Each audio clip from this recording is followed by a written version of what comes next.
তুমি চাইলেই সেদিন একটু সাহস দেখাতে পারতে, বলতে পারতে আমার সাথে ছাড়া তুমি ভালো থাকবে না, কিংবা আমার জন্য করুণা করে হলেও থেকে যেতে পারতে। তাহলে হয়তোবা জীবনটা এমন হতো না। আমার এই দীর্ঘ নিঃশ্বাস ভরা জীবনটা এভাবে বয়ে বেড়াতে হতো না।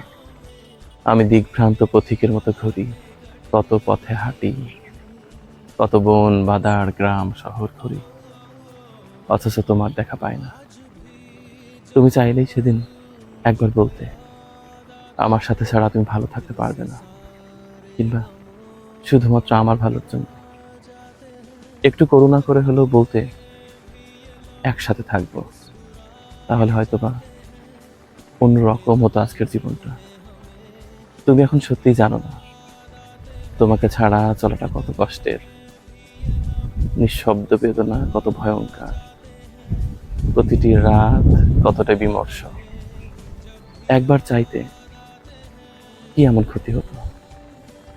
তুমি একবার সাহস করে বলতে, অন্তত একসাথে না থাকতে পারলেও আমি নিজেকে বোঝাতাম তুমি একবার চেয়েছিলে, ভালোবেসে চেয়েছিলে থাকতে।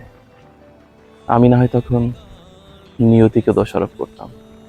আমার সাথে তোমার থাকা হলে পৃথিবীর কক্ষপথ পরিবর্তন হতো না, ঋতুরা বদলে যেত না, পাখিরা গান গাইতে ভুলে যেত না, দক্ষিণা বাতাস তাদের পথ ভুলে যেত না।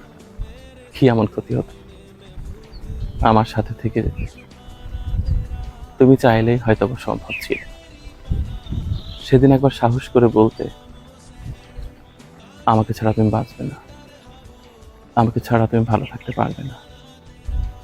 একবারও বলনি, উল্টো আমাকে ছেড়ে চলে গেছো যোজন যোজন দূরে। কত পথে ঘুরি, নেকাবের আড়ালে থাকা কত চোখ আমাকে দেখে, আমি দেখি, খুঁজি সেই চোখ জোড়া যে চোখের মায়া একদিন পড়েছিল। चंद लम्हात